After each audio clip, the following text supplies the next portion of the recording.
Thank you for that. I'd like to just hold my hands up to Tanya for doing what is right in our culture and our history and calling us forward to be here with you this afternoon. On behalf of my chief, Wayne Sparrow, who, yes, shares the same last name as me, but he's my younger brother and he's chief, and I tell him everything he knows. That's why he is. I always like to get a little giggle out of everything and relax everybody as we move along, because it's something that's important for us today. We live in a very serious world, and so our elders, and I like how Tanya introduced me as an elder. I'm in training. I have many elders at home who are much, much older than me, and so I don't really consider myself to be ahead of them. They're the knowledge keepers, and on behalf of my ancestors, who are the knowledge keepers who pass it to us in the silence of our work as well, keeping the threads of who we are through the work we do, and it's very important to us. And in this land we live in today, driving down here from Musqueam, where I live, over by UBC, and we talk about the land, and it's interesting because I hardly see any more land. You know, we're building, and where can we go from here? I mean, that's the question, isn't it? That, you know, we're so overwhelmed in every way now. And I was sharing with a fellow on the elevator, I said, I just watched a program on architecture, and they talked about if the brilliant fellow who invented the elevators didn't, we'd have no high rises. So I don't know, maybe that wasn't a good invention after all, but it depends on who we are and how we live and what we feel in our world that we live in, whether that world's small or big or whether it's a world view, it's how we live in our lands. And I did see in the introduction that I was given that it's talking about migrants in our land as well, people who have immigrated here. We have never immigrated. We've been moved. We've been restricted. We've never wanted to go to someone else's land because we love ours. We are rooted here. We have villages everywhere, even where we're sitting today. And they've been dispersed and people have been moved. But people also were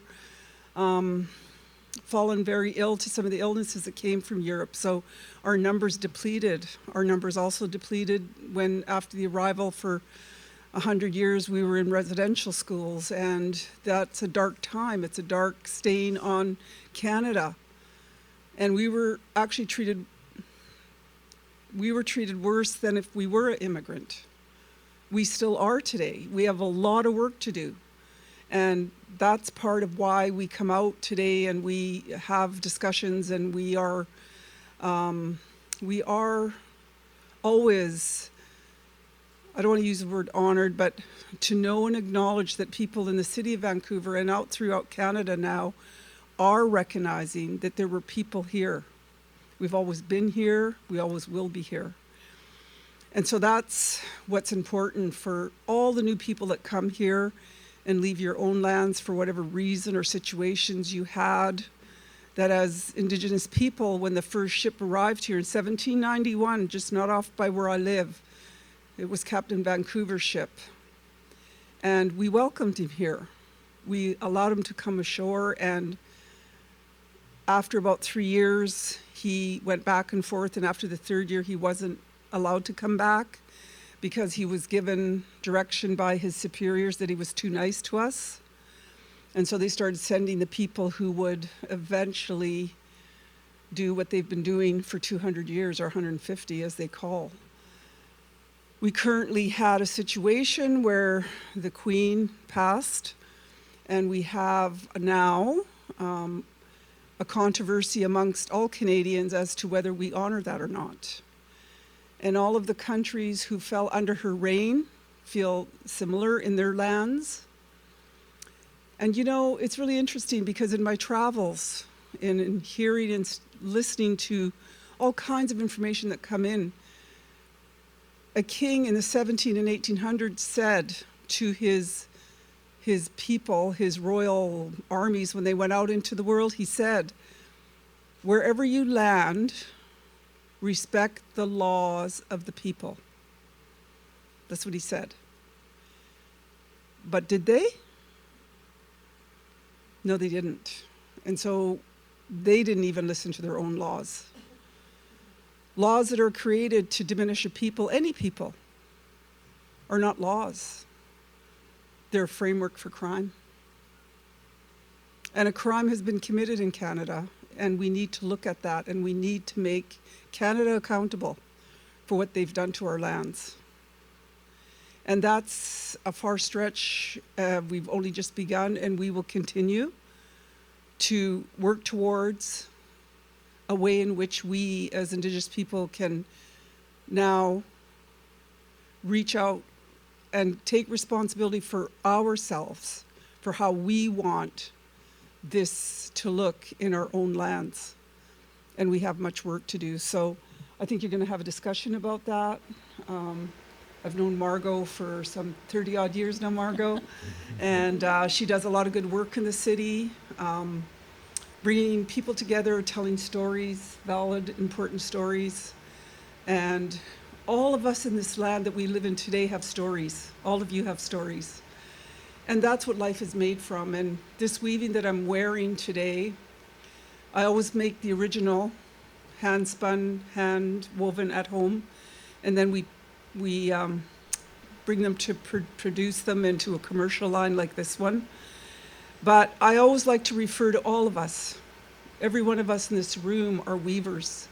We come from a history and a culture where we had to do that, and we had to reach out to our lands wherever we lived and use the fibers and create clothing and create everything we needed to be living a life. And today we've turned that over to manufacturers and over to big pharma, big everything, big. I want to reach out and pull them back. I want to share the value of how we make and build a blanket in building our lives. That every fiber that we use, that every dye that we use was a medicine as well. And today we need that more than we've needed any time in our life, that every one of us come from this. Whether we come from Scotland or Norway or Japan or South America or India or Africa, we are weavers. And we need to weave that back into the fiber of who we are as people, as human beings, because we all want the same thing. And that is to know who we are and to know where we come from. And if our roots are planted here today, if we have come across the water to make us this our home, then we need to reach out and we need to have those conversations. And that's why we're here today. And I'd like to thank you all for asking me to come forward. And till we meet again, I wish you all good conversation, good words. On behalf of my ancestors, Haichka, thank you very much. Thank you.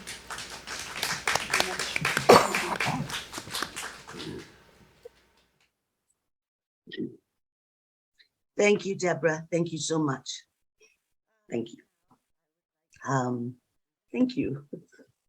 Now I would like to introduce you to Creighton-Kelly and France Trépanier of Primary Colors, the Couleurs Primaires. I'm not sure how my French is, but and they're going to be leading this session. I've been very privileged to have known them for a number of years and worked, got to know their work through some work I've done with Full Circle and so forth, and Margo Kane, who's here today.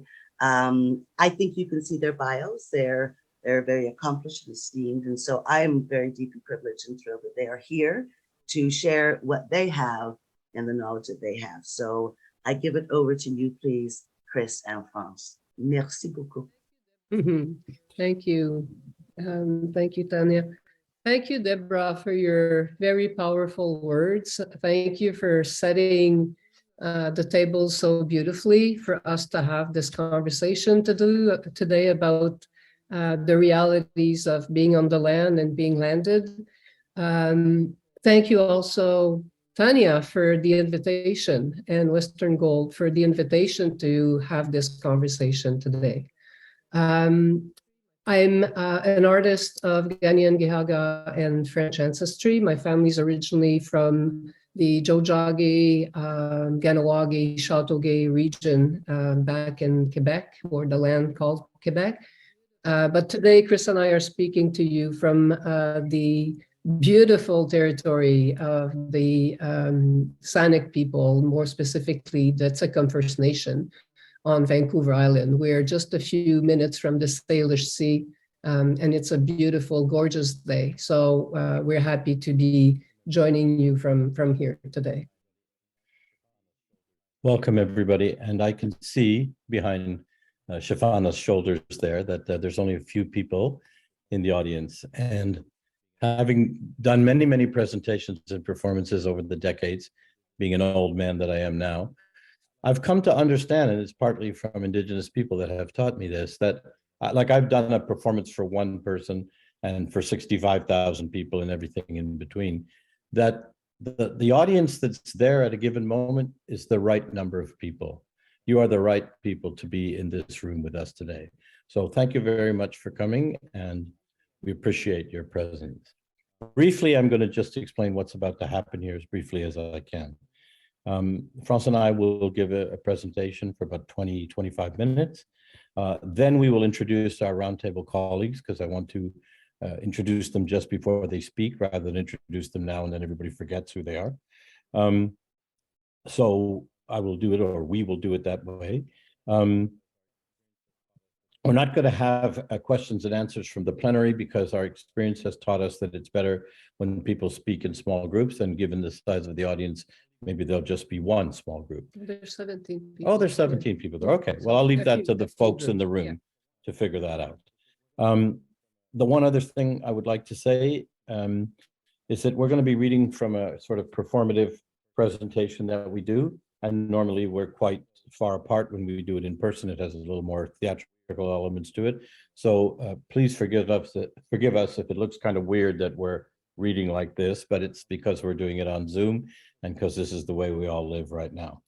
When the roundtable's finished and when the small groups are finished, Shafana Mitha is going to be our witness for the day. And France, if you would just take maybe 1 minute to explain the concept of witnessing before we start. Well, we're inspired by the traditions, the many traditions of witnessing from in cultures, oral cultures, where a person is asked to be there, to be in a mode of deep listening, and of being able to be our collective memory of what will be said, what will be shared, what will be offered. And today, Shafana has gracefully accepted to do that for all of us.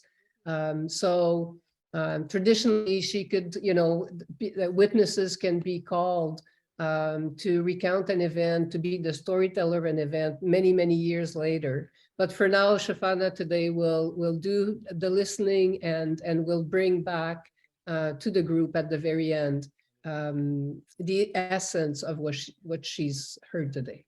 And if any of your friends miss it, you can ask her 3 years from now to recount, because she's the oral recording system inside her brain and her body. So with that, is there anything else you want to say? Well, I just want to say thank you for bearing with the technology here and having us on screen instead of being in the room. We're happy that we can be there and join you. So yeah, thank you for your patience with this. And thank you to the many people who are around you there, the various technicians, and someone's watching the Zoom room, who are making this happen. It's not easy to work in these kind of environments where there are problems with feedback and microphone pickup and distortion and delay, and they've made it happen. So thank you to all of you. So let us begin so we don't take up too much space. Here we go. Again, I repeat, this is from a performance called Land Landed, and we're just reading excerpts. So France, I've been thinking about that conversation that you set up about grand narratives. What are the grand narratives in the world? And I think the most important one is we're in a moment in history where the largest mass migration in all of human history is happening right now on our planet. The United Nations estimates 250 million people are on the move every year, and that's increasing. It's going to rise to 2050 to over 500 million people moving every year. We're talking about economic migrants, refugees, landed immigrants, people who will be moving because of the climate emergency. And almost all of these folks, not every last one, there's a few Ukrainians in the mix these days, but almost all of them are people of color from Africa, Asia, the Middle East, and Latin America. This is provoking, as we see in our neighbors to the border, an unfounded perception among white people all over Europe, but also in the Western world, including Canada and North America, I should say, that people of European stock are under attack somehow, that they will soon be able to lose all their rights because of all these people arriving here. And many of those folks are reacting to, as the last poets foreshadowed 50 years ago, and then Public Enemy reprised in the early 90s, they're reacting to the fear of a Black planet. The implication of this mass migration is both staggering and profound. Immigration quotas, the rights of immigrants and refugees, how they impact job markets, the fear of ongoing terrorism, whatever that is, permanent refugee camps in certain countries in the world, the changing demographics of most Western countries, and the new dangers that occur to women, children, and LGBTQ folks of color. The rudimentary utility and clear limitations of Canada's multicultural policies, increasing racism in our country, specifically Islamophobia, and finally, what this migration might mean to art practices and arts policies in this territory that we now know as Canada. And I want to just quickly say that's just a partial list. It was trying to show how grave the implications are. I understand what you're saying here. Oh, do you? Yeah. Okay. And I think you're right about the unprecedented human migration, especially because of the climate emergency. Right. We're going to see more and more. Right. And paradoxically, I would say that it is in part because of these massive migratory movements that we have to focus on indigeneity now more than ever before. As more and more people move away from their own homeland, as they are displaced, they lose their direct link to territory and consequently to histories, land-based knowledge, cultures, and art practices. I firmly believe that the grand narrative of our time is rooted in indigeneity. We urgently need to recenter and deepen our connection to the land. And by land, I mean the indigenous sense of land, the soil, the water, the sky, the plants, the stars, the animals, all creatures, and what is beyond, the dream world, the spirit world, all of it, that's land. And that connection to land is grounded in ancestral knowledge, in the memory of here, of how to live here now on this vast territory that is called Canada. Indigeneity is a way of life that values memory, that celebrates the resilience and generosity of ancestors. What Debra was talking about. Yeah, and that understands our interconnectedness. That's also what she was, bringing to us with the "We're all weavers." Right. Indigeneity is a worldview grounded in a vision of change that leads to harmony with, rather than control over, the land, the environment. And it is precisely what the world needs in these times of great human migration. Okay, I think I can hear that, but I don't want to insult Indigenous people. I really don't. But I mean, be careful. There's yeah, a lot around. there's a lot. I know I have to be careful. I mean, I had a Native friend back in high school, so I know all about indigeneity. But really, living close to the land, how practical is that? Most of the world's citizens that are on the move, in fact, moving to cities everywhere, they're not moving to the land. And Debra made allusions to the land. You can't even see the land anymore. More than 3 million people relocate to cities around the world every single day. We humans as a species are becoming more and more urbanized. Obviously, if Indigenous folks want to live their traditional life ways, then sure, go ahead. I have no problem with that. But indigeneity being useful to the rest of us, of it being important, and it's an important grand narrative in the world, I don't see that, folks. I'm sorry. I think that indigeneity, while of course it can be somewhat useful in limited ways, is kind of a knowledge from the past, no? Well, first, just let me say that I'm really happy that you had an Indigenous friend in high school. Yeah, That makes me feel much better. But then, please let me also make something clear. Okay. Indigeneity is not something from the past. Okay. It's with irrelevant knowledge in this postmodern world. An indigenous lifestyle is not one thing. It is many things, right? We have this tendency to do put everybody in the Right. same box. Indigenous people have an amazing capacity to adapt to new environments and circumstances. That's certainly Actually, you know, they have survived 500 years of colonization after all. And over 50% of indigenous population lives in urban centers. Mhm. I think it's time to let go of your assumptions. Oh, There- yeah. There are impressive numbers of people transiting into cities. There are new people coming to Canada every day. The logic of resource extraction and consumption still dominate the ethos of our everyday lives. These factors are creating immense pressure on the planet.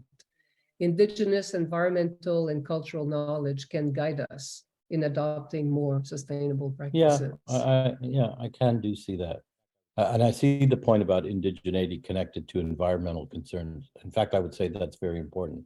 But still, posing indigeneity as the grand narrative, it still doesn't work for me. Because how does indigeneity impact the lives of the folks that I'm not speaking for, but speaking about?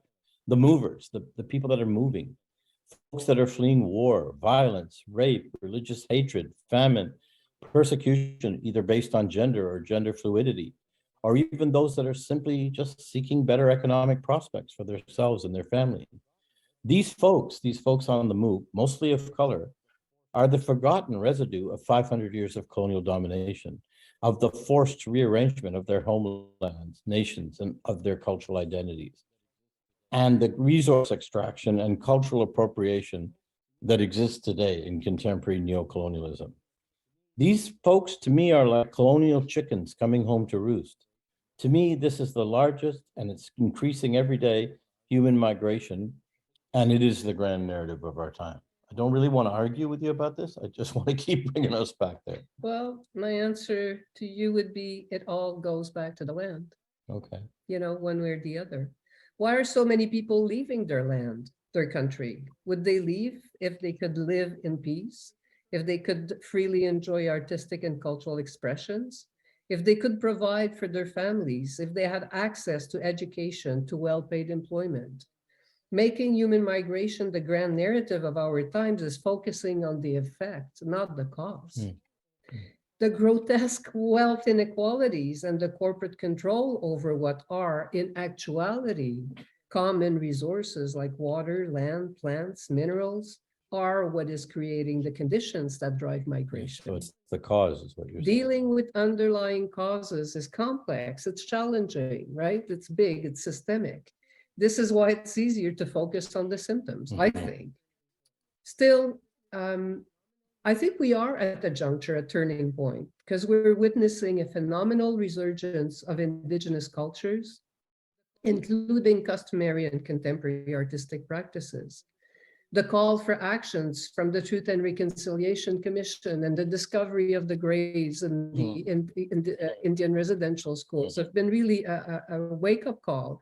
And these events have been accelerating the direction, one that acknowledges our collective past while actively pursuing concrete and holistic changes. Indigenous way of knowing are central to the grand narrative of the future. Okay, you're slowly convincing me, but I still want to come back to this concept of land, because if you're going to put it there, I want you to respond to that, the concept of land. Sure. Well, you know, from an Indigenous perspective, the concept of land is vast. It is come to people, the land, from the concept of land comes the people, the languages, the rhythms, the stories.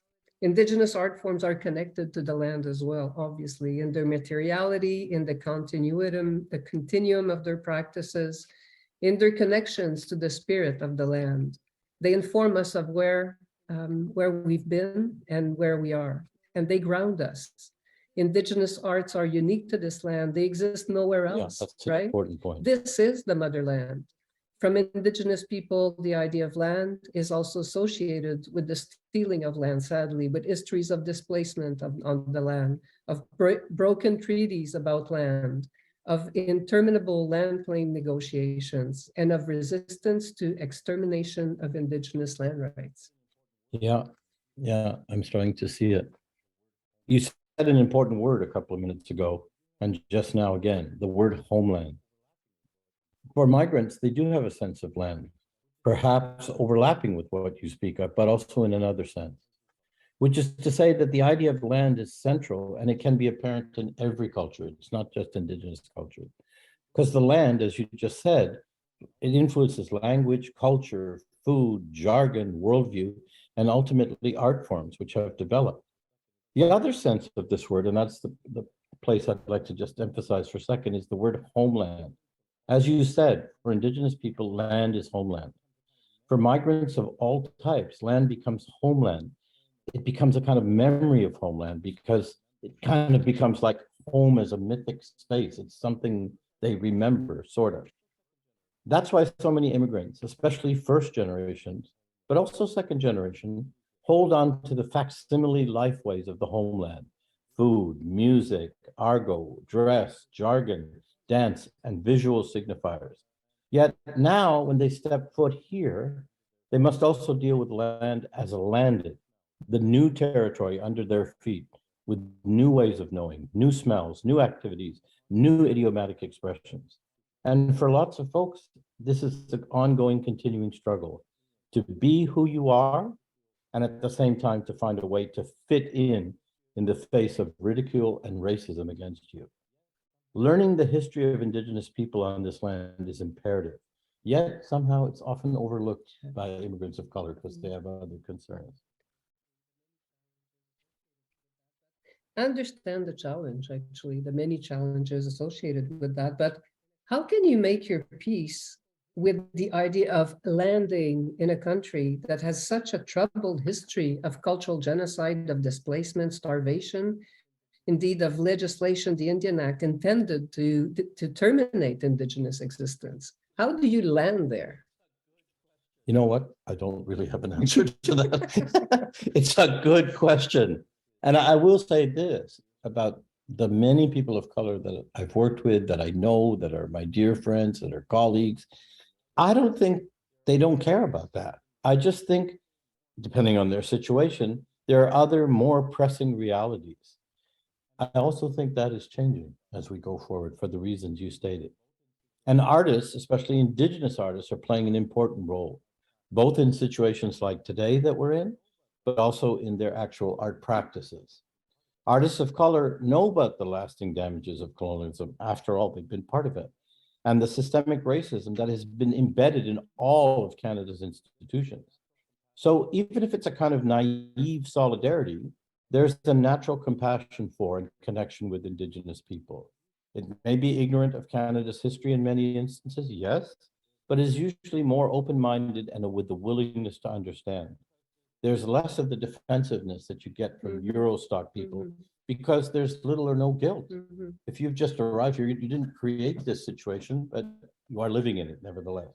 That's an important point about the absence of guilt.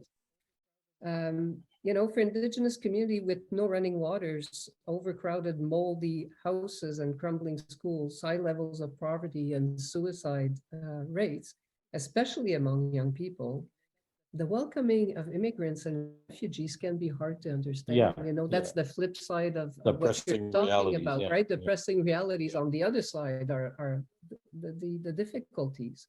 And, you know, it's a little difficult to express this, but sometimes there is resentment in Indigenous communities regarding refugees. I know. It's hard to witness the kindness and generosity of Canadians towards the new arrivants when you feel invisible, marginalized, ignored on your own land. Sorry for laughing, but yeah, Right. when you put it like that, yeah, yeah. Of course, you're right, and I don't mean to laugh at what you said, but just the tragic irony of what you just said. My response to that would be to say, well, you don't deal with an injustice by ignoring another injustice. The Canadian state can and must do both.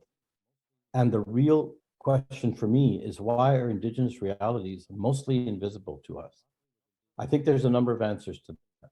Number one is that to deal properly with Indigenous reconciliation, whatever that is, huge amounts of money, billions of dollars will be needed and will need to be reallocated from the budget of the government of Canada. Land issues, huge amounts of land will also have to be dealt with. Secondly, the roots of these realities go deep, and owning up to that history is not easy for non-Indigenous people. It's not. There's a lot of defensiveness. And also, as Margo herself has said many times, there's no quick fix. Thirdly, the refugee crise du jour, crisis of the day, is an easier and far less costly fix. Look what we're doing in Ukraine. Look how we're helping those people. All these poor people. And historically, that's been from Vietnam and Uganda and Somalia, recently from Syria, and now from Ukraine. Let's help them out. But this speaks to what you said earlier. What are the underlying reasons for this crisis, for any refugee crisis? How is Canada, and therefore Canadians, implicated in that colonial history? We rarely take time to try to answer those questions. Yeah, that's a good point, you know. On an individual level, it is much easier to feel good by helping refugees than to be confronted to your own inaction, guilt, or shame when it comes to the situation of First Peoples on this land, right? And maybe the real conundrum here is one of clashing worldviews, not the billions of dollars for land settlement or land claims. Different ways. Maybe the problem is the very idea of land ownership. What about that concept, you know, or the idea of unrestrained resources extraction, including cultural knowledge extraction? Maybe the issue is one of attitude. Actually, it is the attitude that flows from the ideology and hegemony of capitalism. You know, the one that assumes that everything is up for grabs, from land to resources to ideas and symbols. The attitude that artistic freedom and freedom of expression have nothing to do with cultural appropriation. You know that one. I do. I hear it all the time. I'm an artist. I can do whatever I want. Well, speaking of those resentments, I think from the perspective of certain communities of color, we have to be honest too. And one occasionally hears in those communities that cultural and racial diversity has been pushed off the table because all of a sudden Indigenous arts issues are taking up so much space. So what about us? Because everything's focused on Indigenous artists. To which I respond again, you don't deal with an injustice by ignoring another injustice. This project, the colonial project, has been 500 years in the making. And I find, frankly, Indigenous patience, Indigenous survivance remarkable. It's a kind of grace combined with militancy and extraordinary resiliency. The current resurgence that you were talking about, Indigenous arts, been going on for the last 30, 40 years, is dynamic, breathtaking, inspiring. Indigenous artists are not taking up space. I think that's the wrong way to look at it. What they're doing is reclaiming the space that has always been theirs. After all, they are the creators of the first art practices on and of this land. Ooh, my sticky's not working. There's another sort of controversial issue that I'm hesitant to touch, but I feel it needs a deconstructive airing out. It relates directly to our theme, landed, but it's kind of touchy to say. Obviously and unequivocally, Indigenous people are the first peoples of this land. For me, that fact should be the basis for respect, appropriate, inherent rights, putting Indigenous worldview and art practices at the center of the Canadian art system. All that and more, no problem, it's a given. But then the question comes, and I've talked about this with David and with Zool and other people, who is everybody else? Who are the non-Indigenous people? Is everybody else settlers?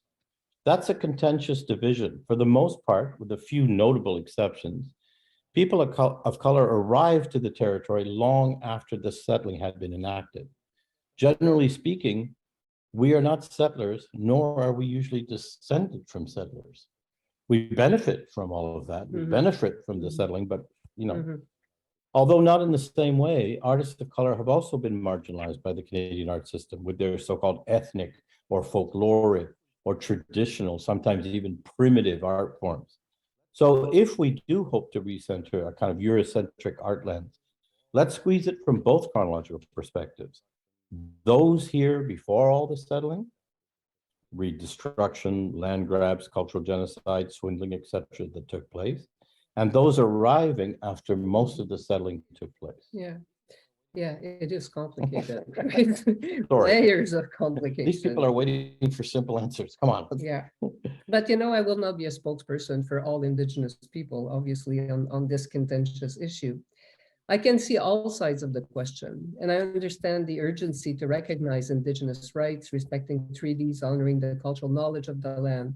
This should be primary because it informs the lives of everyone else living here. We're all living on this land now, settlers and immigrants of color. Thanks for dividing. Yeah, it's okay. At the same time, I recognize that many people of color have experienced and still do their own anti-colonial struggles. So we have a shared, in a way, a parallel or shared histories of racism, marginalization, and appropriation. These conversations will all be part of the reconciliation project, hopefully in the next decades. Because people of color, generally speaking, did not settle the land, they bring different and useful perspectives to the conversation, I believe, right? I believe that too. But we will need the truth first.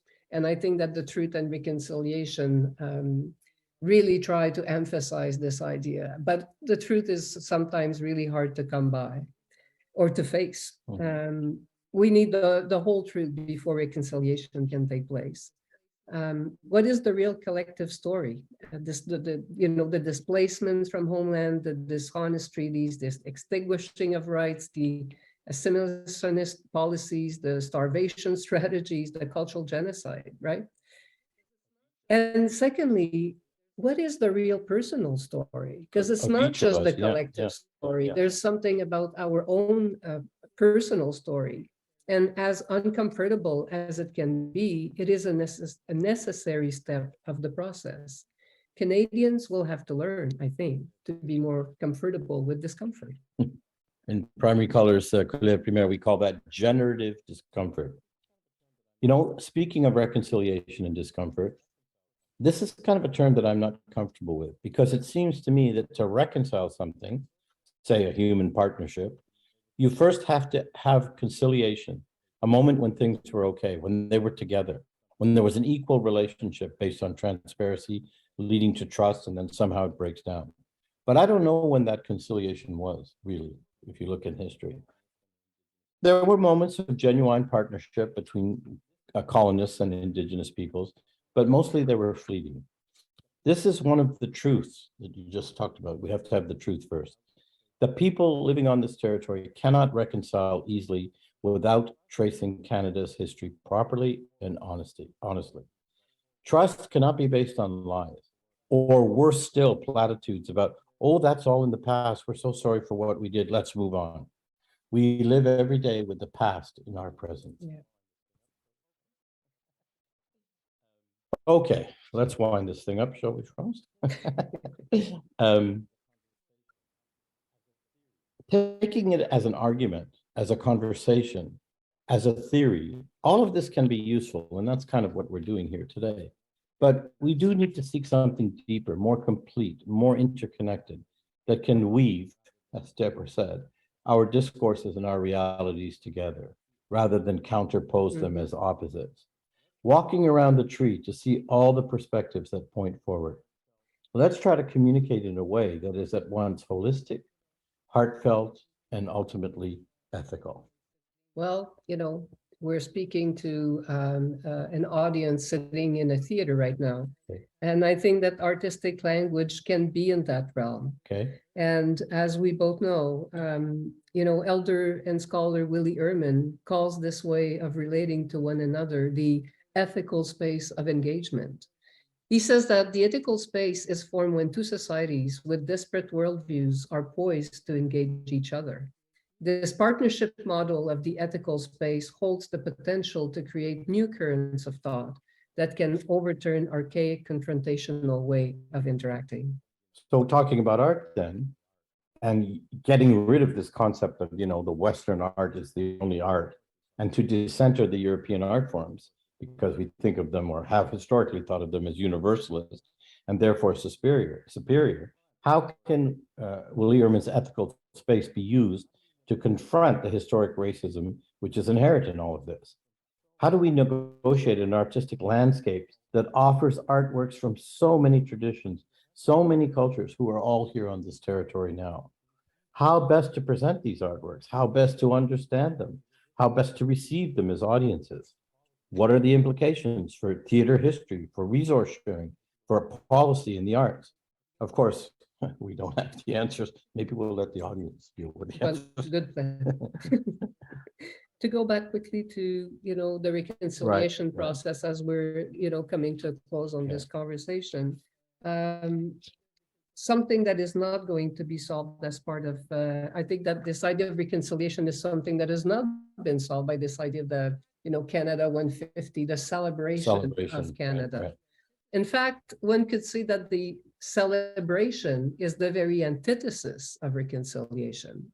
Celebration shrouds the truth, it clouds the memory to preserve a kind of Canadian multicultural naivety, Okay. right? Yeah. So then what does real reconciliation look like when it's devoided from, or when you take away the idea of celebration? Right. And what role do Indigenous artists play in this conversation, if any, if you give them space? And more importantly, is it their responsibility to educate non-Indigenous audiences? How do communities of color, especially New Arabians, find about the real stories of this country's history that still impact Indigenous communities? Do artists of color have a responsibility in this process? How can they respectfully engage in centering indigeneity in the artistic landscape of this land without giving up their own artistic subjectivity, their memory of land there, Mhm. and their lived experience of land here? Yeah, you're right. And critiquing official multiculturalism is a good idea because it reinforces these very Canadian myths about how tolerant we are and how we include everybody as if we live in some kind of multi-culti paradise. But what happens is that it actually works to reproduce the dominant myths of the Canadian state. Canada is a new country with two founding races, the French and the English. We are bilingual and multicultural. We hear this practically every day.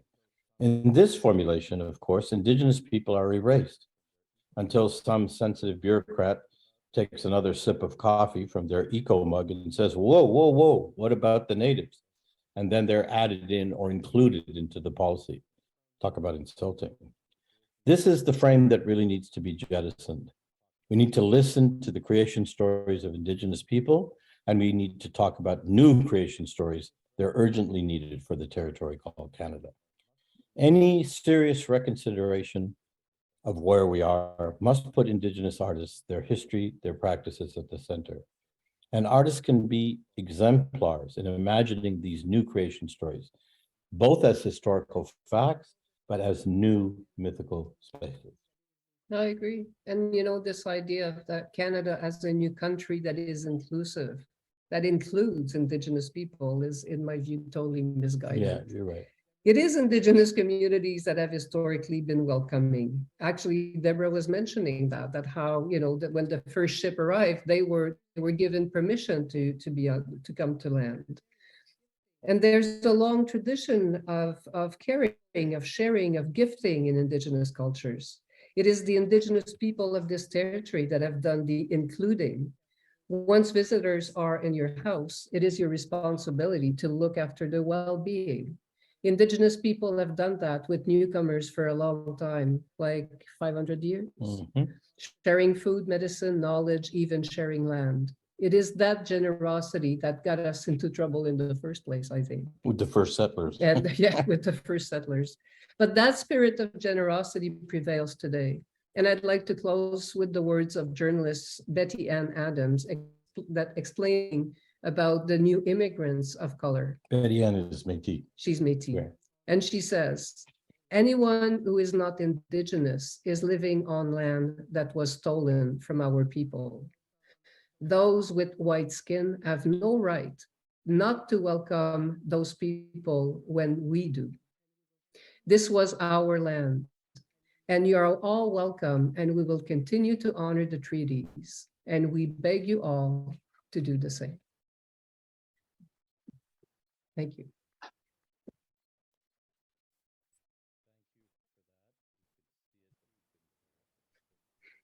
Thank you for that. We could see it, but we couldn't hear it, but that's okay. I'd like to now ask our colleagues to respond, to join with us in a roundtable conversation, but give them a lot of space to talk about their reactions. So, You want to introduce them? yeah, that's exactly what I'm going to do. Okay.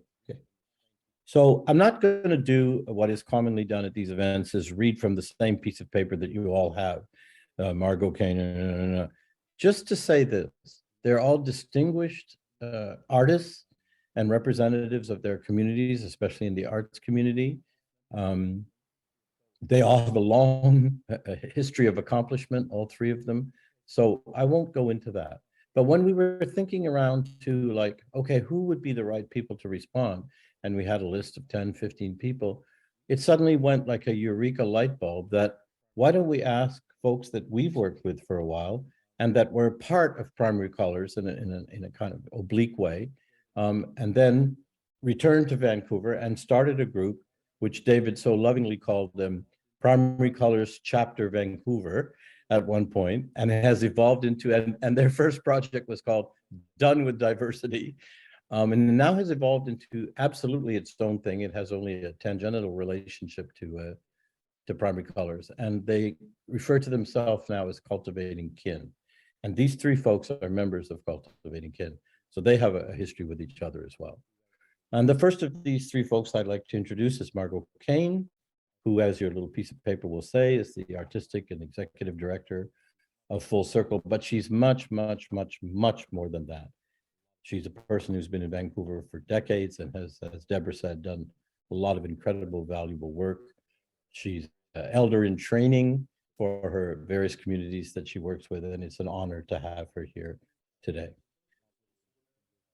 The second person is Zool Suleman, another accomplished and distinguished member of the Vancouver arts community, but also of a specific South Asian look. He's the editor of Rung magazine, which transcends Vancouver, BC, and to some extent even transcends Canada.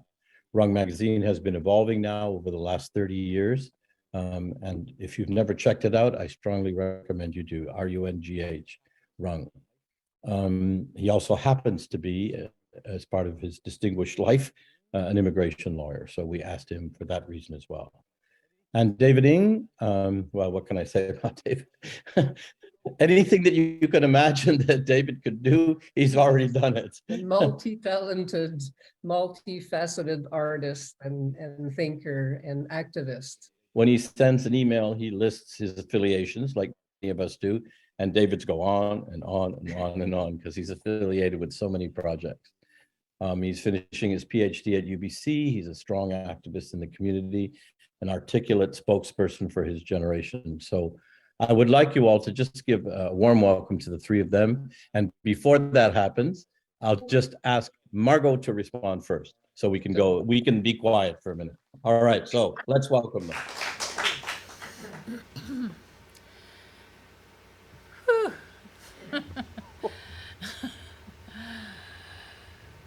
Well, I suppose what's most important to me is that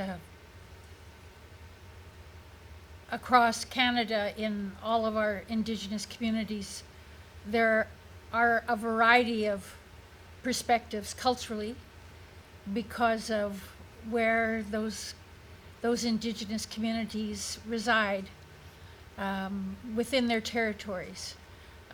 Of course, you know, their territories have been diminished. In some cases, still a lot of challenges for those communities to claim the territories that were theirs.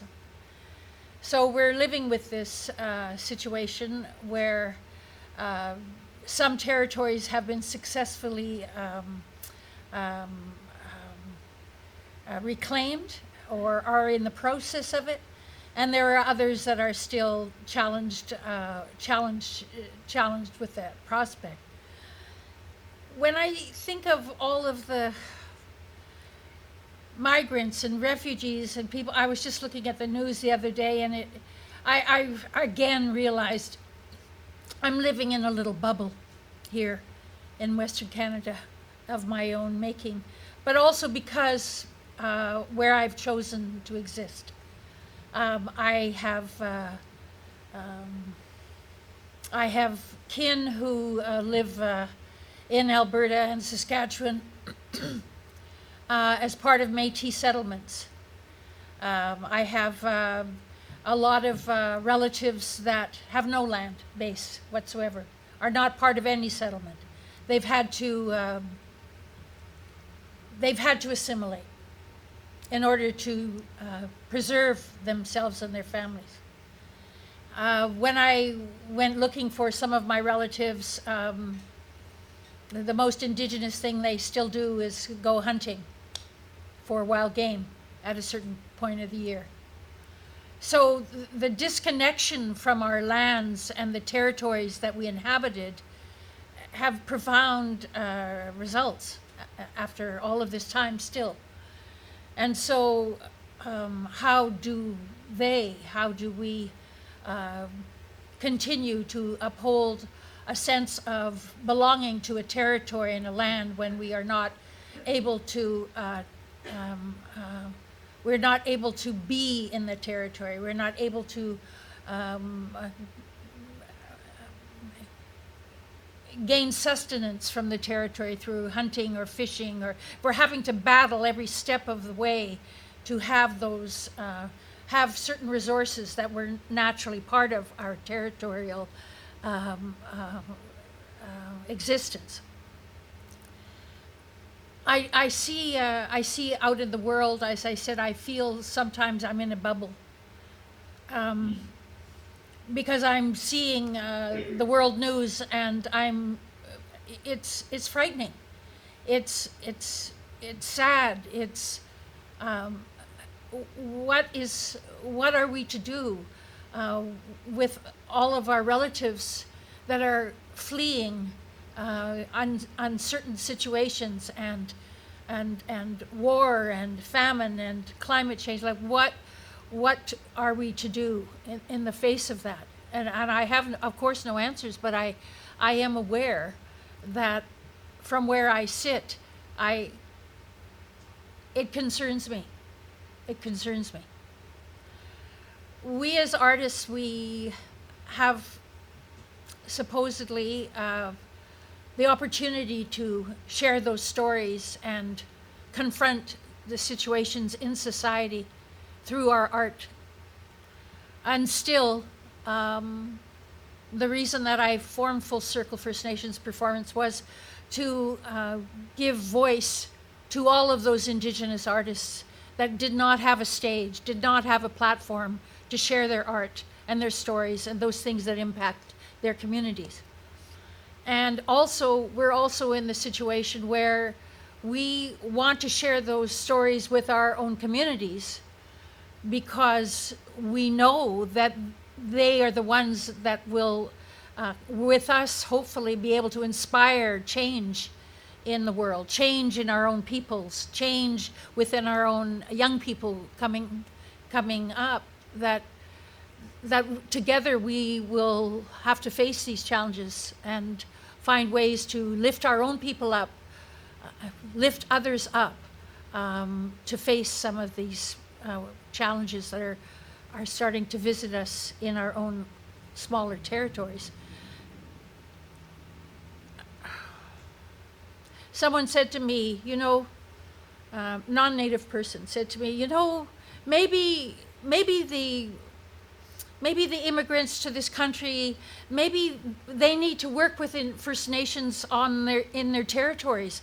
Maybe that's a place where they can be of service and also contribute to Canada, but also assist with the terrible issues that we have in our First Nations communities. So, wow, that's a really interesting idea.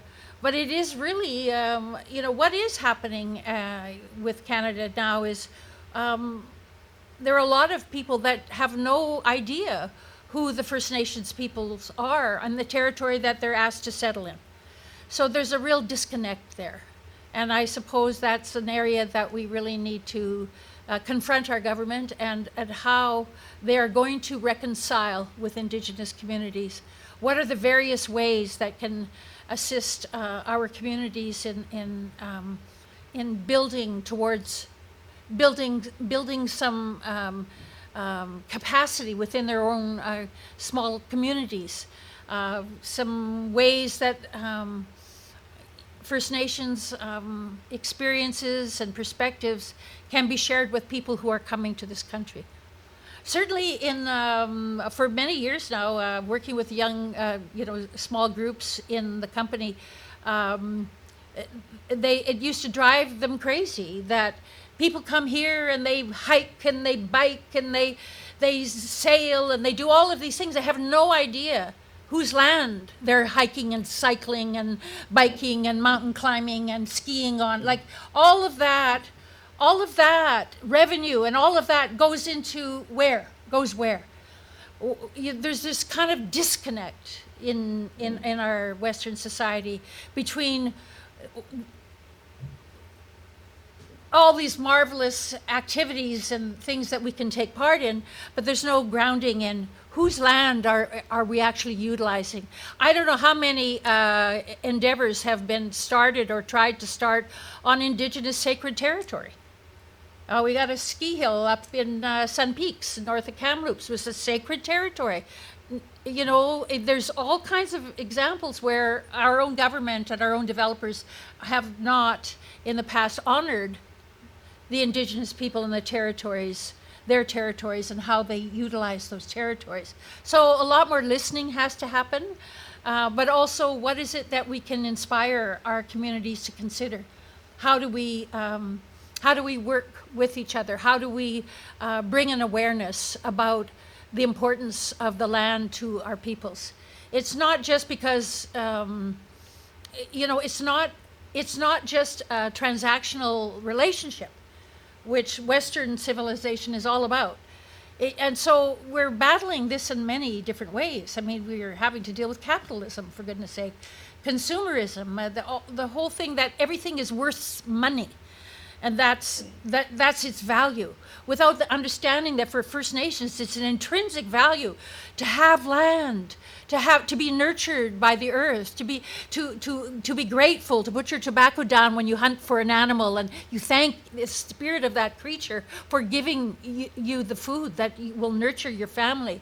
You use every part of the creature in order for to honor the gift that was given from that sentient being. And so those kind of intrinsic understandings of what the land, how that land nurtures us and how we take care of that land has not been realized, has not been fully understood. And I think some of that really we need to move ahead on that in the next decade, about the importance of that. Because it's not just for us Indigenous people, it's here for you, and it's here for everyone. That sense of being nurtured by the land, supported. You've heard that term, I just heard that term that the Japanese have, Shinrin-yoku, forest bathing. Well, for me, it's pretty natural. That's how I grew up. It's like where I feel comfortable. Even now as an older person, it is where I feel I get a lot of healing when I just walk into the forest, walk by the sea, let my thoughts go, have a prayer, just the sense of what nature and the earth brings to us. It brings that to everyone, not just Indigenous folk. So I stop there. Hi. Thank you, Margo. Zool, maybe you could, I don't want to put you on the spot like you can speak for all South Asian people, obviously you can't, but just maybe try to answer Margo's question of what can we do, what from that perspective, and maybe even specifically an Ismaili perspective, since I imagine there's Ismaili people in the room right now. Just take that in a general way and try to respond to what can we do about this. Do you wish me to speak next? Yes, please. Yeah. Okay. Yeah. So I'm going to start by saying a few things because that's why I'm here. So the first thing I want to say is I'm very thankful and I feel very blessed. When we gather and we make the time to do this, it is almost a religious experience. in the time in which we live, the ability to share is denigrated. The ability to be honest is derided. And I think we need to be thankful that we can meet in a space like this with Indigenous elders, with the kind of framing that Chris and Franz have provided. So I feel thankful and I bless here, and I want to thank you all. I also want to thank the playwright that I'm staring at. I thank you for creating this. Your creation has brought together people who are now talking about things and feeling things. And I know your daughter is also a playwright who I have interviewed. And so I thank you for creating this space as well. When I listen to what's going on, the terms are land and landed and disconnection and trying to respect, not extract, as David said during a call we all had. So I'm going to say a few things because they go against the kind of narrative that I think is being built and has been built. Pierre Trudeau issued a press release on the 50th anniversary of the Ugandan Asians coming to Canada. I found the press release quite triggering and offensive. Pierre Trudeau's narrative about what's going on in Canada is often the dormant narrative of what the Ugandan Asian mythology is about. And I want to be clear that there are Ugandan Asians, and a large part of them are Ismaili Khoja Muslims from Uganda. But they're not all the Asians. There are Asians from many other faith practices and geographies. The dominant narrative for the Ugandan Asians is that bad Amin kicked out poor Asians who came to wonderful Canada and who succeeded incredibly. And this was the best thing that happened. And I think we all need spirits, like stories that make sense to us. But there's a lot about this story that does not get talked about, that makes no sense. And I think this is the kind of space in which we can maybe talk about that a little bit. The idea of bad Amin, yes, he was a bad man. I am one of the 9-year-old Ugandan Asians that was put on an airplane and brought here. So yes, I know a lot of what happened. Amin may have been a bad person, but I think the Ugandan Asians need to really look at the role that we played in racism, structured racism, extraction, colonialism, and how we took the money and the wealth and the power of what we would call black Africans. And there are many more derogatory words, and all of you know these words, that I'm not going to repeat. We did that. We need to own that. We need to understand why we were kicked out. And no, it wasn't racism. It was something, but I would fight the idea that it was racism. We were racist. And I think we need to explore that idea. The idea of poor Asians. Many of those Asians had lots of money overseas. Let's be honest about that. They had smuggled money out or taken money out in different ways. And if not, they had social networks. They were connected to rich families, they could get loans, and they were colonized and British, so they spoke English. They had an education. So this idea of poor, yes, many were poor. I was one of the ones who was involved in packing a 32-kilogram bag, because I think that was the limit. And I was the airport where people were trying to smuggle bangles and rings and food and bags and photos and tasbihs. There have been many stories about this. Moise Lasanji has written a bunch of these. So we need to deconstruct this idea of the poor Asians. Look at the wealth in our Asian community. And we all know which families have money. We know how they made their money. We know how that money got here. But we never talk about it. We lionize this as if it's a huge marker of something we should be deeply proud about. I would ask that we question that. The idea of beautiful, good Canada. What the Canadian multicultural story is doing, as Chris and Franz and Debra, the elder, and Margo has spoken about, is it really hides the Indigenous grounding and the whole colonial extractive experience that's been going here. And I can say to you with some shame and trepidation that in the communities in which I function, it rarely gets spoken about. And it needs to be spoken about more. And then finally, the idea of success. Yes, poor people studied, worked hard. I know that story, and I think we should recognize that story. But that success is embedded in deep capitalism, deep consumerism, deep transactional relationships. And so in a way, when you talk about people moving across continents, what we're doing here, how different is it than what we were doing there? Really, think about that. We have the British and the French mythology. We were colonized by the British in Uganda. We extracted, we extract, right? And I think we tell ourselves stories that make us feel good. So I'm not here to blame everybody for everything, but I am in a way provoking some conversation. The idea of poor Asians. Many of those Asians had lots of money overseas.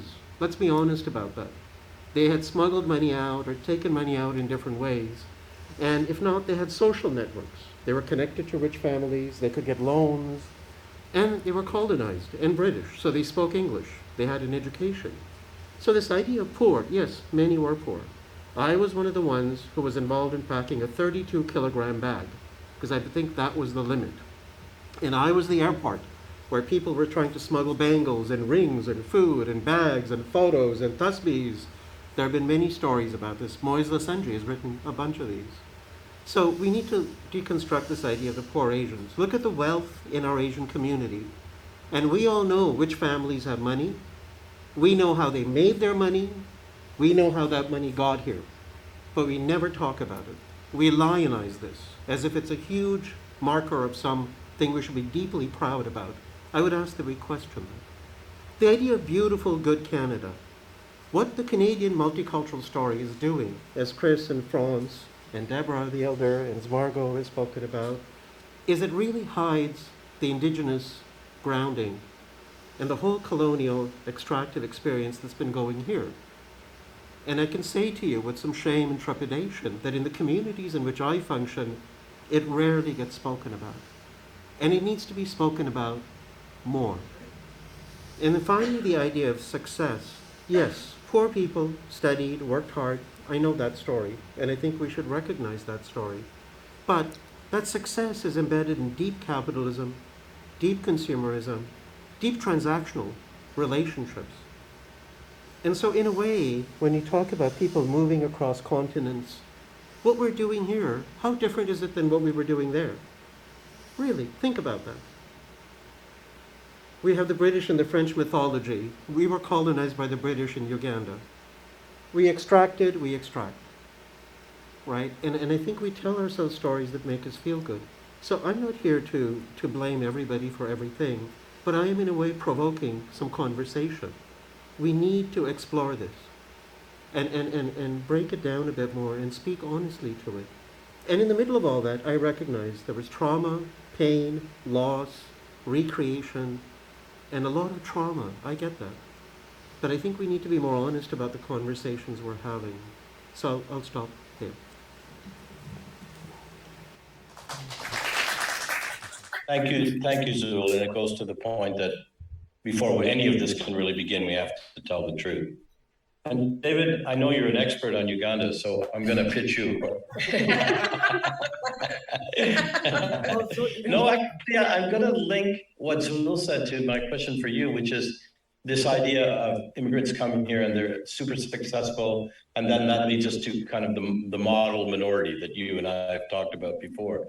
And there's kind of a contest between South Asians and East Asians, who's the better model, who behaves the best in Canada. You have been a person that, you haven't behaved all that well. You've been a rebel and an activist. And so maybe if you could just talk about that, I don't want to call it a contradiction, but that tension between the various identities you hold, and also the fact that you're not an immigrant, that you're actually born here, even though obviously you come from an immigrant background. How does that feel? And I'm not going to ask you about Uganda. Just how does that feel? Yeah, I think, and thank you, Margo and Zool, for sharing. Zool, your points really resonated with me. I'm thinking about a conversation that we have had actually around anti-Asian racism, because this is the conversation that is happening a lot in my community a lot. And I guess maybe, Chris, to answer your question, there's a lot of I guess generative discomfort that I'm sitting with right now. So I co-founded an organization called Love Intersections. It's a media arts collective of queer artists of color. And I'm going to come back to this anti-Asian racism theme because this is sort of what I'm circulating around. But I was just, a story came to mind of one of the second films that we made called Carla in Haifa. It's a film about a queer Palestinian Lebanese person. And in the film, there was a storyline between her and her Haifa and her mother Carla that really resonated with me, and that was a moment where Carla, the mother, recognized that a lot of the pressures, or Haifa recognized that a lot of the disappointment that Carla, her mother, first expressed around her coming out was largely due to the fact that as a brown family, she was already outside of the norm. And then now that she was queer, she was even more outside of the norm. So it was that sort of pressure to conform. And it really resonated a lot with my own experience with my family and sort of the pressures to, you know, Chris, you mentioned the model minority myth. This big disappointment when I became first, you know, a feminist, and then, you know, came out and then started pursuing the arts, right? This sort of like, you know, you're really, really outside of It's that. like 3 strikes. 3 strikes, yeah. Yeah. And so I wanted to start with that story because it, you know, that gave me a lot of compassion for my parents, who you know, we are really close, but we have had a struggled relationship, and recognizing a lot of that pressure of white supremacy and model minority that has been around them. I was thinking about the anti-Asian racism piece, though, because, you know, with COVID, there's been a lot of conversations with a lot of, first I want to recognize a lot of the suffering from Asian communities around what has been happening, but a lot of now funding around specifically anti-Asian racism. There was even a grant that Zool and I were looking at that was distinguished anti-Indigenous, anti-Black, and anti-Asian racism. And at Love Intersections, we really sort of struggled with that because we saw a lot of what we were witnessing in the community, a lot of, like, when we attended some of these rallies, a lot of placards from people that looked like my mother and my father, you know, saying, like, you know, we are Canadians too, you know, as if, you know, the irony of that, if I can just point out that, so if you're not Canadian, you should be subject to that sort of violence, that sort of irony around the sort of sanctity of citizenship and Canadian citizenship, and the ironies of that, of those type of placards. And so we sort of went through this year-long process of how are we actually addressing those systemic things that, you know, we've talked about. So accountability to Indigenous communities and land. What is the work that we actually need to do to actually unpack those things that are linked to our own oppression, if you will?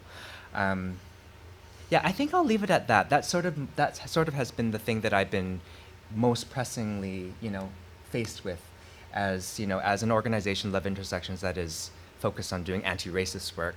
How are we actually doing that in a way that is, you know, we've talked about this word, accountable, reciprocal, to this territory and to the land. So. Thank you, David.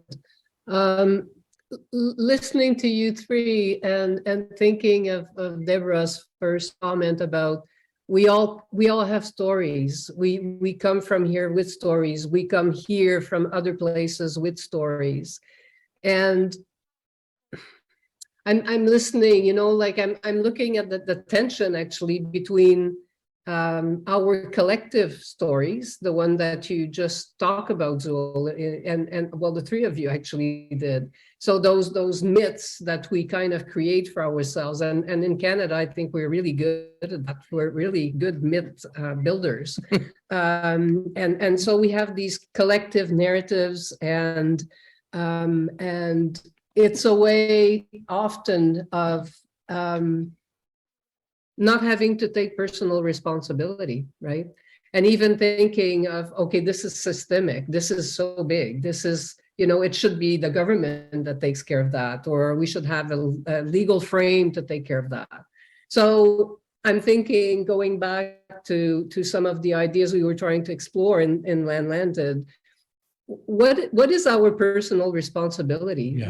What responsibility do we have to carry the stories we carry, and maybe the new stories we need to tell ourselves? I don't know. I'm just looking at that tension. Like, what can we do? I guess is my question, but from a very embodied perspective. Because we fit in these big collective myths, but then when it boils down to, you know, I'm sitting beside you and you're going to be sitting beside each other in conversation in a minute. What does it look like from an embodied personal perspective? How do we hold that? I guess is my question. It's like, I know it's it's not an easy question, but if we can start to have a sense of where to go with that. Who would like to give it a try?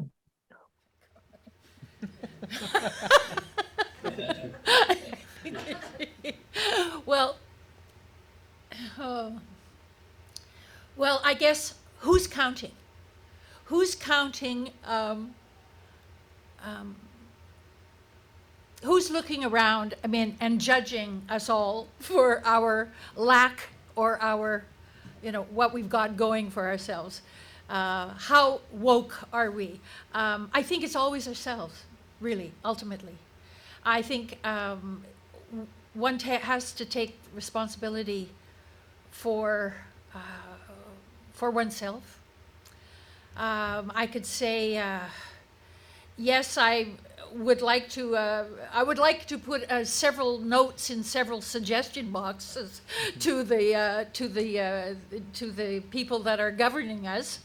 But also really for myself, I think the awareness that we have and the awareness that evolves within us is important. And possibly, I mean, I remember in the earlier days, you know, the Indigenous community is not monolithic. And neither is any community monolithic. I mean, everybody is an individual in there, and they all have things that slightly different, things that concern them or that they care about. I think it's important that we recognize that we are, you know, I'm not going to speak for all Indigenous people, though there are many that will agree with me or disagree or have points to add that I should maybe carry on my placard. But I think that the most important thing is that we are actually, as well as artists, we are, as far as my understanding is, we're there also to, we're the visionaries, we're the artistic visionaries, we're the people that look at the world around us and respond to that in some way that we're hopefully moving society along or moving conversations along in certain ways that are important to us. And I think we all have to take that personal responsibility that maybe, you know, some of the work that I do will not resonate with some others, and some of my work will resonate with others. I'm not responsible for everything, but I do feel, as the kind of person that I am, that there are certain things that that I want to pursue in a big way, and hoping that I'll have more people join me in that movement, such as the development of the Talking Stick Festival, which was giving a stage for any creative voice, any artistic voice, whether it was fully produced or whether it was just a developmental work. Well, that was my way of ensuring that our voices were heard. Similarly, I say the same for others, is that our own relationship to our growing understanding is very prime. It's essential, I think, to find partnerships, but you don't always find partnerships right away. And maybe some of those things take, 10, 20 years before all of a sudden there's a movement where there are many people joining. And I guess we can't give up hope that just because it's not being talked about right now, or that this conversation is small and there's only a few of us, there actually is there's real energy behind those personal things that we take on for ourselves. And maybe some of what I also experience is that it's coming together in groups of people around different projects or things where there's a diversity of people around that circle can be very inspiring for everybody because we're all in our own ways trying to fulfill the promise of of who we are and what we've been given, and sharing that with people. I don't know, I'm going to stop talking right there, but I think it is in that relationship with oneself and what one's able to do, and the relationships one keeps nurturing. This is the it's small, but it's not that it's not impactful. It is so impactful. We have to have more and maybe inspire each other to realize that we are, what we do and what we say has more resonance than we maybe even see. We don't see it right away, but this is important work. Thank you. An artist once said to me that it's like a ripple effect. Drop the pebble and it moves out. Zool and David, we're running out of time, and I do want the folks that have been patient to have a chance to speak to each other. Maybe if each of you could just take literally 1 minute each to, I know it's a tricky thing, but nevertheless, to just summarize how you would answer France's question, which Margo just answered from her perspective. What can we do? Just a 1 minute, what can we do? Zool, please. I think we can do more of what we're doing. What we're doing here, and what you folks are doing, and what this theater company is doing, and what this playwright is doing, we need to do more of that. In fact, what concerns me and makes me sad is that there aren't more people here today. But it's a weekday, I understand. I assure you, the next panel, which is full of well-known Ugandan Asians, will be full. And I think that alone will be interesting to see why this panel is not full, because this panel asks difficult questions. That panel will not ask difficult questions. I'm going to predict that, but we'll see what happens. But with regard to what's happening here, I will say that I love the intention. There is this word called niyat, and niyat is a word that will have resonance for not only Smileys, but those involved in South Asian religious traditions, Sufi traditions. It is that you have a good intention. And I'm speaking to Margo and all of you. I think if we have a good intention and in the creative, exciting work that's going on with this playwright, your daughter, there's kind of a renaissance occurring. I wouldn't call it a renaissance, let's call it a birth that's occurring in South Asian theater, in South Asian art, and with an awareness that there has to be a reach out to the people here, the original people, the Indigenous people and other communities, however you define them. And so I take a lot of faith in exactly what we're doing here.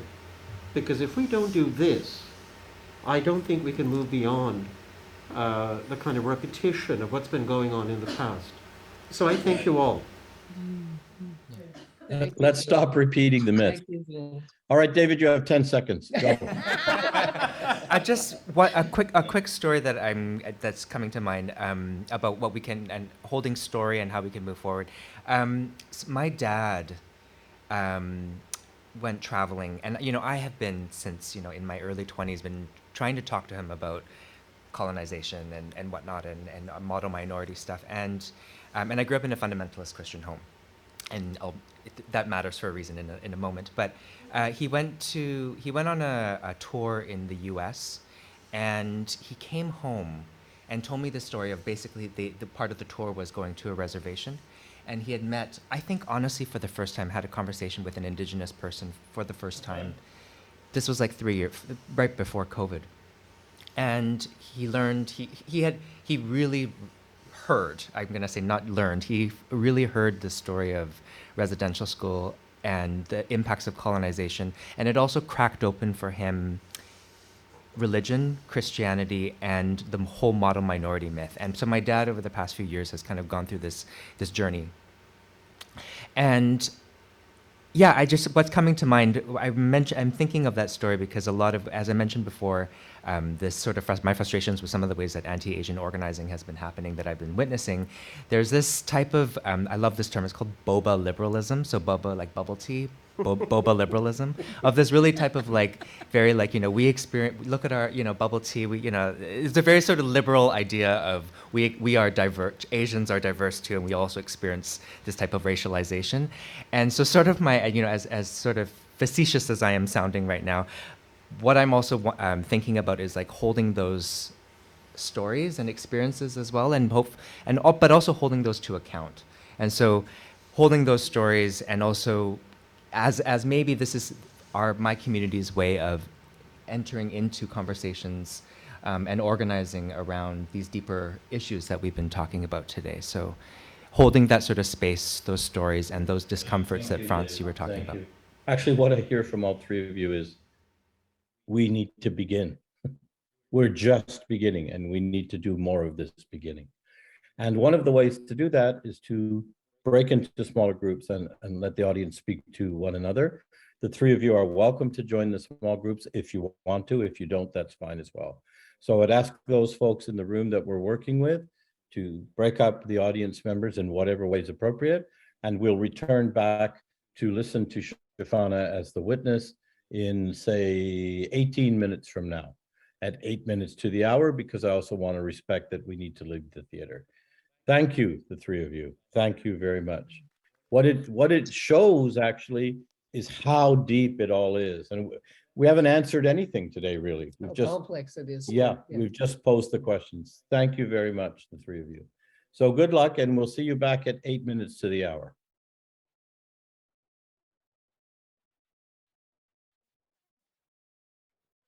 And so first of all, I applaud everybody in terms of your participation and your comments.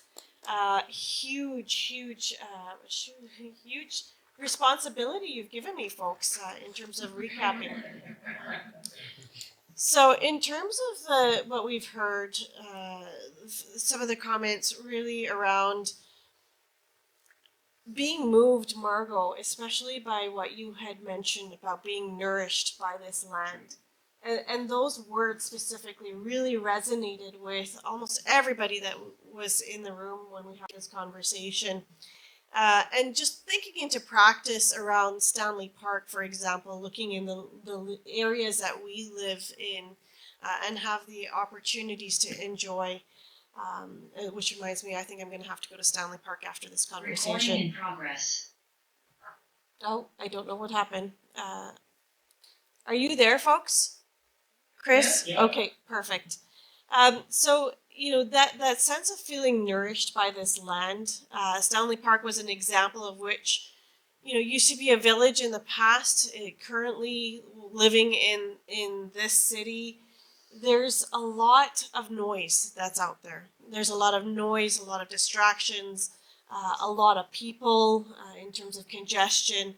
And so even during the times of the pandemic, taking that moment to be nourished by what the land had to offer, particularly having that opportunity to go to a historic place like Stanley Park where there is land, where there is trees, where you could find that nourishment through that. And to walk amongst those trees and to find a sense of humanity amongst those trees were the words that were used. So that was such an important point that came out that really resonated with folks. We had another individual in the group that talked about her art, and her art is through storytelling.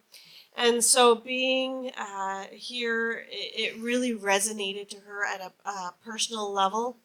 And to really ask those questions of how do I take what I'm learning into the notion of her stories, which are folk tales, and bringing that learning back to communities at large. And the conversation also noted that there was a lot of intellectual conversation, but when we started to have that conversation about the stories, about feeling nourished, it really resonated to the sense of, how I can take that language and put it into the folk tales that she puts forward. So I hope I've captured that correctly in terms of that connection.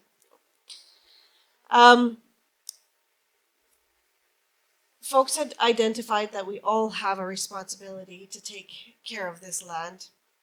And through migration, really that responsibility of understanding what that root cause of that migration was, and to take care of the land before, to really find that sense of grounding, that importance, and that connectivity. And that importance and connectivity comes in two different ways. The first is through individuals, from that individual perspective. The second is through community as a group. And so that responsibility comes through both individuals and that community connection. And so there was a comment that was shared in terms of asking Indigenous people to share us, the forest, through their eyes. And so finding a way to connect with our First Peoples, to connect with them in bringing that story, that forest, that lens through their perspectives, their eyes. And there was a comment about Jean Barman, who is a historian who's written, my English is failing me today, who's written a number of books in bringing history to life, and that this would be a great opportunity to share that as well. One individual talked about her journey coming here 20 years ago, and that, just coming to Canada as an immigrant, even if it wasn't through, the crisis in Uganda, it was like winning the lottery. It was like winning the lottery, coming to the land of opportunity, being given opportunity. And that this conversation itself has been truly eye-opening for her, particularly in terms of her opportunities to reach out and connect and to volunteer. And that volunteerism is such a big part of who she is. And this is an opportunity for her to reach out to Indigenous communities, to learn and to volunteer and support communities at large. To her, it brought a great sense of awareness and personal responsibility. In terms of the comments that were made earlier around the myths, so Zool, you talked about the myths that we've collected for ourselves along the way.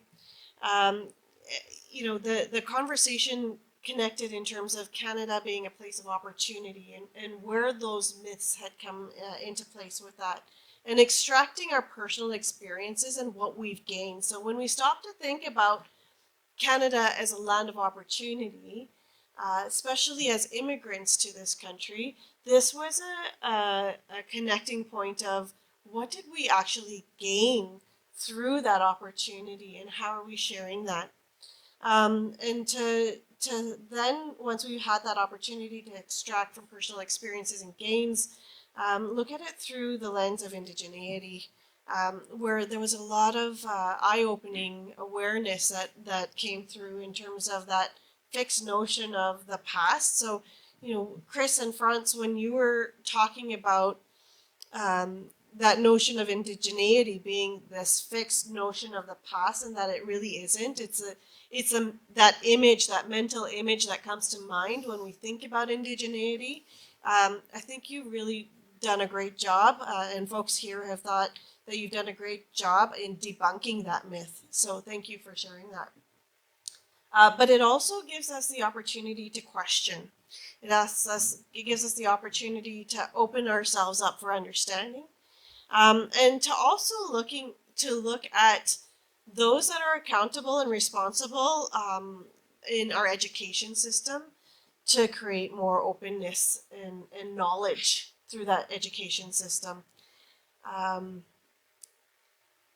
One of the individuals in the groups had talked about her experiences visiting Haida. And in the 4 days that she had gone to spend time with the Haida Nation, that this was more learning that she experienced in her entire lifetime. And she actually has implored everyone and given everyone that challenge to say, learn, open your minds and experience culture for yourself by being immersed with people that can share their knowledge, share their stories, share their cultures, share their traditions, so that you're a part of that.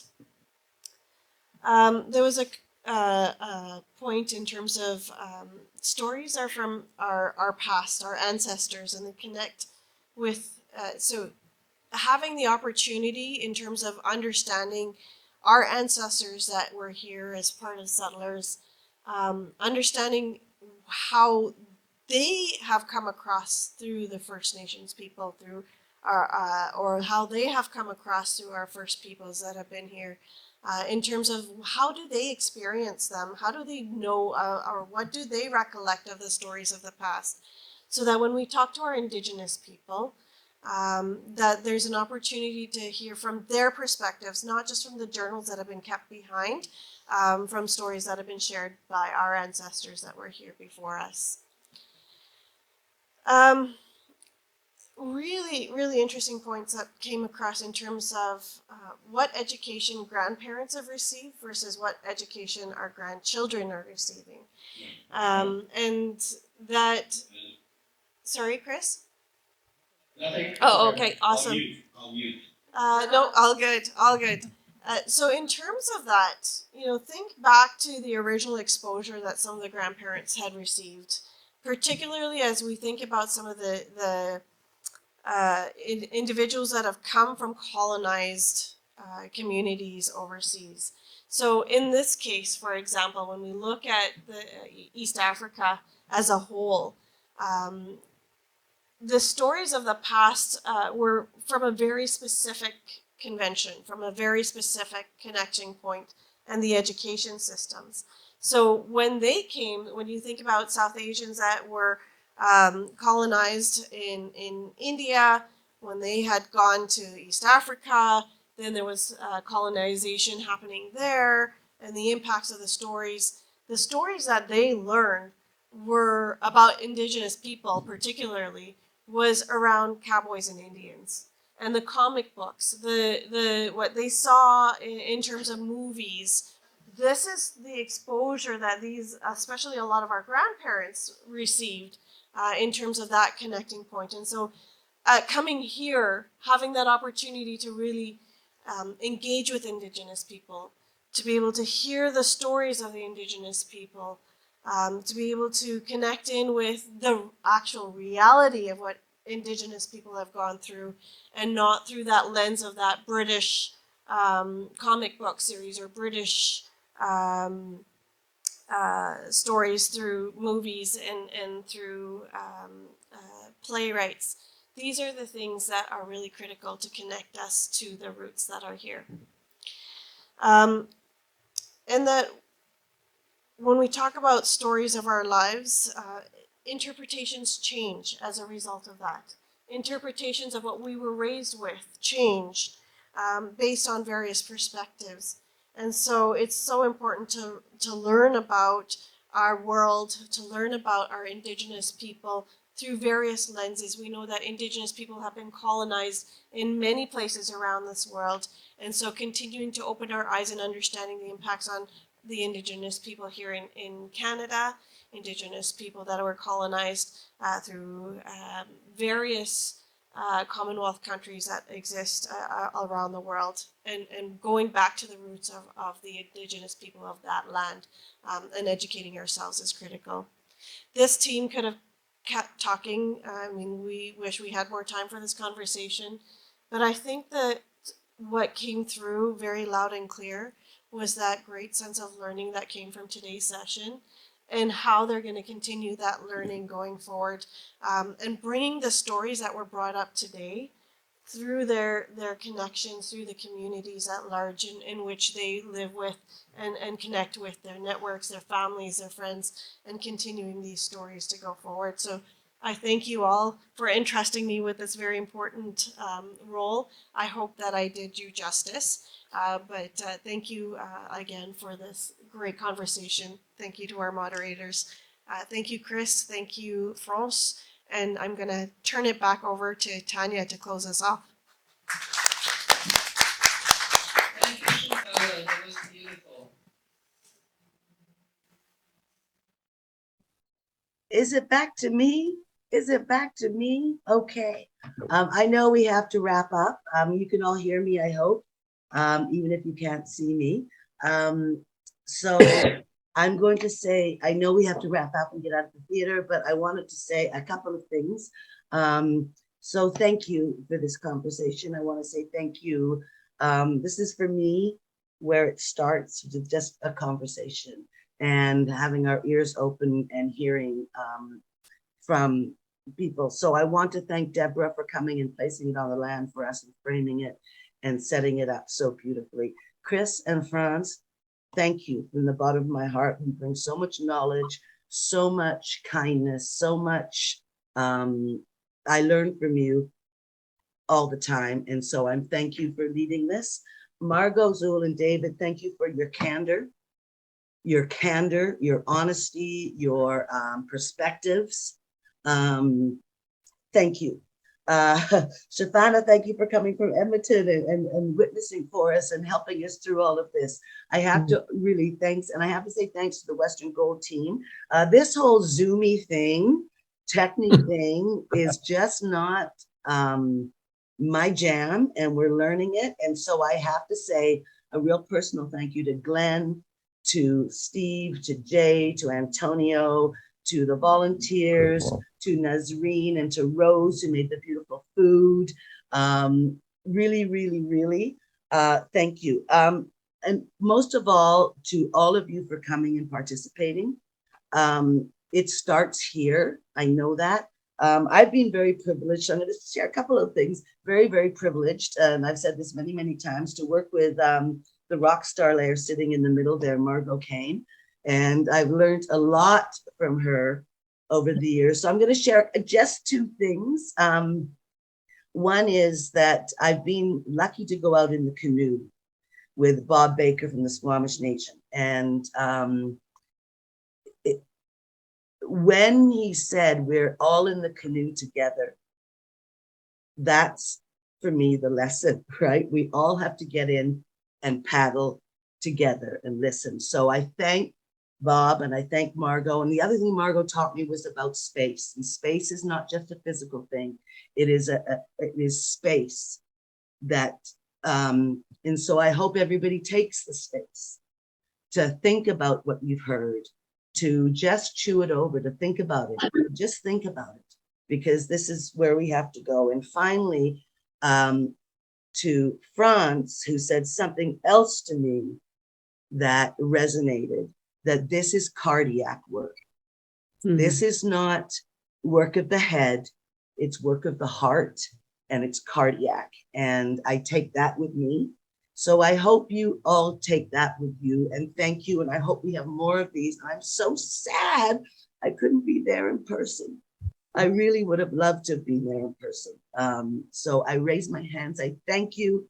And I thank the beautiful lands that we're on, the beautiful, beautiful, beautiful Musqueam lands. And I know that you're all sitting across from the gorgeous xʷməthkwəy, which is Stanley Park, in which is where Margo walks the lagoon on a regular basis.